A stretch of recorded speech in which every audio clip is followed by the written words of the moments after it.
The unit is called Supply Chain for Small Medium Enterprises. And when you talk about small medium enterprises, these are enterprises that maybe run the economy because they do different businesses in small capacities. So at the end of this course, you will be able to understand the overview of supply chain in small and medium enterprises. And these enterprises can be categorized in different ways, where we can have sole proprietorship, we can have partnerships, we can have limited or unlimited companies. So in chapter 1, we will be understanding some different terms that are used in small, medium enterprises.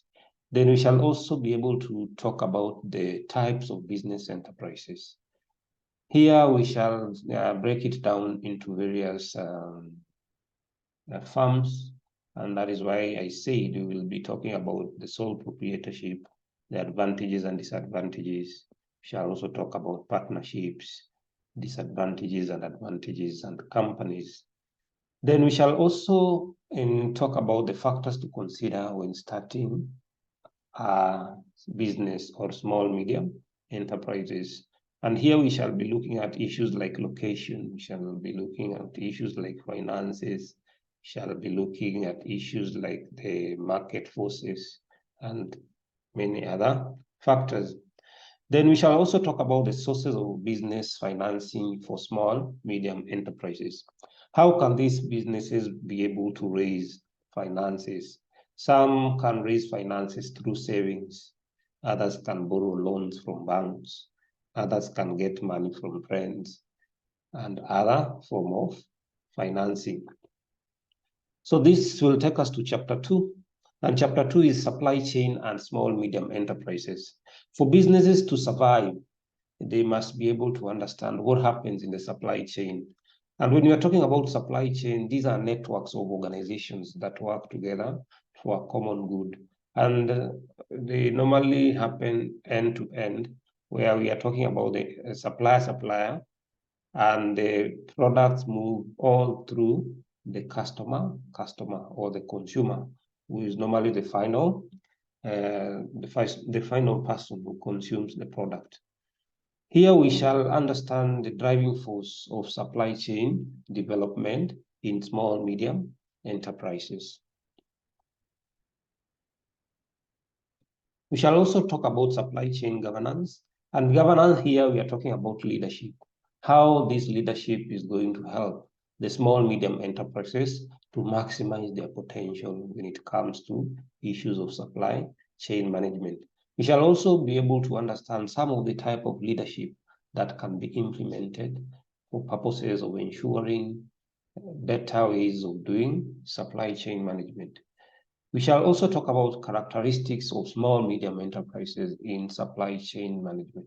So we shall also be able to understand what are some of the characteristics that are very critical when it comes to operations in supply chain management. Then we shall also talk about benefits of small, medium enterprises to the public. Remember, these are small businesses that come up together. And when you're talking about the benefit, we can't forget to say that the benefit may include creating employment opportunities to millions of Kenyans who depend on these small, medium enterprises. They also contribute to the gross domestic product of the country by giving revenue and other issues.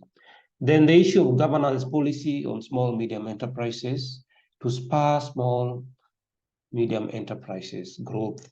So in terms of policy, we have different policy documents that have been there.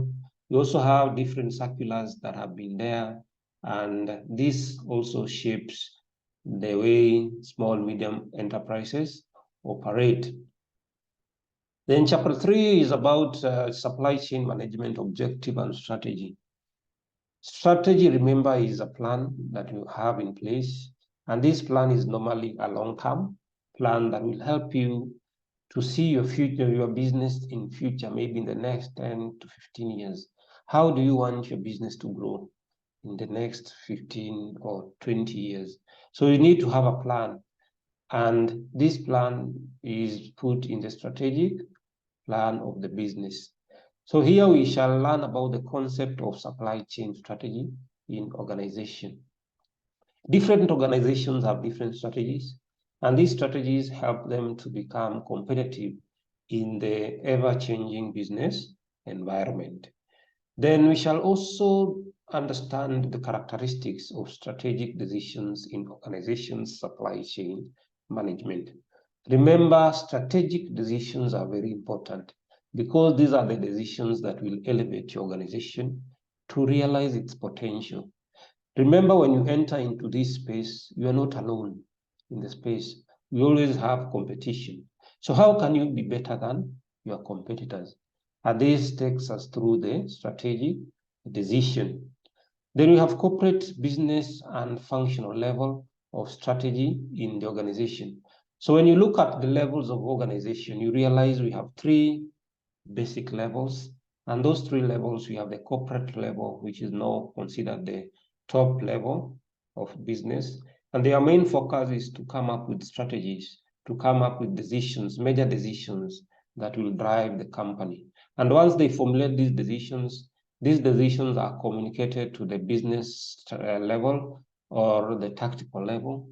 And they are the ones who find ways on how to implement by ensuring the information reaches the other level, which is the operational level or the functional level, who now do the implementation of the various strategies. Then how do you formulate and implement some of these strategies? We will be able to understand that. Then chapter 4 is talking about marketing and supply chain management for small, medium enterprises. And remember, marketing is very critical because during marketing, you create awareness. People will be able to know what you do as a business. And that is why it is a very critical component when it comes to supply chain management. And here we are trying to balance between the demand and supply forces because these are the forces that control most businesses in the space of the market. So demand here, we are talking about the amount or the number of customers who are willing to buy from your organization with the price that you've set in the market. So this will trigger the demand. And on the other side, we are talking about the supply forces. Are suppliers willing to supply at the market price, or they will wait for the products either to increase in terms of prices so that they can supply? So as an organization, you need to create a balance between the demand and supply.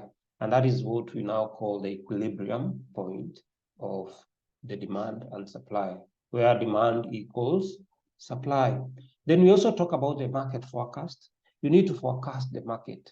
And forecasting basically is like preparing for what might happen tomorrow or in the event that we have business changes.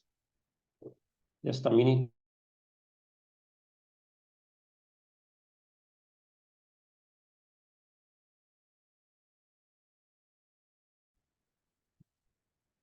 So we are talking about the market forecasting, and we are saying forecasting is all about looking in the future and trying to establish how the demand pattern is going to look like.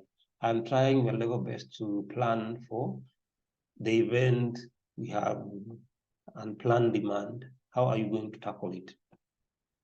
Then in marketing, you also need to talk about competition because competition is a reality. And competition helps to shape business and make business a better place. Imagine if we could have situations where we do not have competition in the market. What will happen? It means that companies will charge the way they want. Companies will bring products that are of poor quality and nothing is going to happen. And that will lead to even health issues in customers who are going to buy those products. Therefore, competition has come to help companies to become better and better versions of themselves. Because in the event a company does not deliver, then it means customers will automatically go to the alternative products. Therefore, organization must try their level best to ensure At the end of the day, they bring value or they offer the best. We'll also talk about the product life cycle. And remember, products have their life cycle. When you introduce a new product in the market, it means people will not know what the product is all about. So companies will tend to market those products and create awareness of those products. And during that phase, it means the companies will be able to invest more on advertisement, invest more on awareness, promotions, and what have you. Once the product has grown, then it means many people will buy the product. They will buy. And once the product reaches maturity, then the sales will start to decline. And this will lead to decline. And in decline, then it means companies will now come back and try to do some value addition on the already existing product. And if the value does not add up, they will end up coming up with new products for the market. Or they can decide to rebrand their products so that at least they add something new to those products. Then we can talk about market segmentation. And market segmentation here, we are talking about dividing the market. The market can be divided into various ways. Maybe it can be divided into age, can be divided into regions, it can be divided into demographics and things like that. So we shall be able to understand how can we divide the market. Remember, you are targeting different customers from different walks of life. Therefore, market segmentation will be very critical because you are targeting all the people in various and different markets, the high-end market and the low-end market. Chapter 5, we will be talking about managing relations with supply chain partners in small, medium enterprises. So partners are the people or the organizations that work with your company in trying to create value to the customers. And here we can look at partners like suppliers, partners like investors who come and bring money to the business. We can also talk about even complementing yourself with certain competitors and trying to drive a certain agenda, maybe agendas like sustainable supply chain management, coming up with the promotions like sport activities, and also engaging in corporate social responsibility for purposes of involving your partners. Negotiation in supply chain also is very critical. And here, when we are talking about negotiation, is trying to engage your suppliers so that you get value at the end of the day, so that all of you can get what is called a win-win situation in terms of quality, in terms of cost, in terms of the terms of engagement, and other issues that are very critical. Then we also have types of contracts in supply chain management. Contract is also very critical because contract is when you enter into an agreement with certain service providers for purposes of engaging and doing business. And at the end of the day, you have to sign the contract so that the contract can be binding to both parties. Here we shall also understand the various types of contracts that can be there. Then we have conflict resolution techniques with internal and external shareholders or stakeholders. How then do you resolve conflict when it arises? Do you need the mediators? Do you need arbitrators and other form of conflict resolution partners? Then chapter 6, we are talking about leadership in supply chain management for small, medium enterprises. And here we are saying leadership is very critical to drive the agenda of small, medium enterprises. And if the leadership is okay, then it means all other things will follow course. But when we have a leadership that does not encourage people to engage in business, then that is a very big problem. We shall understand the various approaches to leadership. Maybe we can talk about democratic, can talk about autocratic type of leadership, laissez-faire type of leadership, and other forms of leadership. Then what are the main skills that are needed in leadership so that it can contribute to supply chain improvement? Some challenges that normally faced during leadership, we shall also talk about that. And the main method of change management, also talk about that. Chapter 7 is about financial planning for small, medium enterprises. Remember, for businesses to survive, you need to plan for your finances. And planning is very important because you plan for inventory, you plan for finances, you plan for procurement, you plan for human resource, and many other forms of plans. So it means when you don't plan, then it means you're planning to fail. We shall also understand what is an asset, what is a liability, working capital, what are some of the examples of working capital, and the issues of liquidity. Chapter 8 is about business planning. And here we shall talk more about how to plan your business. And basically, you can come up with a document that supports your business in the event you need finances or when you need partners to come up with that documentation. Chapter 9 is about managing supply chain risks in supply chain management. Every business that you engage in has some aspects or elements of risk. Even in your life today, you have some elements of risks. So you have to prepare in the event a certain risk occurs. What are you going to do as an organization? So risk is very, very critical. And here we shall understand the various types of risks. And risk here, we can look at inherent risks. And these are risks that emanate from within the business operation. And some of these inherent risks can be controlled. We can also look at external risks, and these are risks that cannot be controlled. The only thing that you can do is to adapt to these risks. For example, look at the pandemic when it came. These are critical risks, and people had to adapt on this risk. Some people decided to even cut on labor.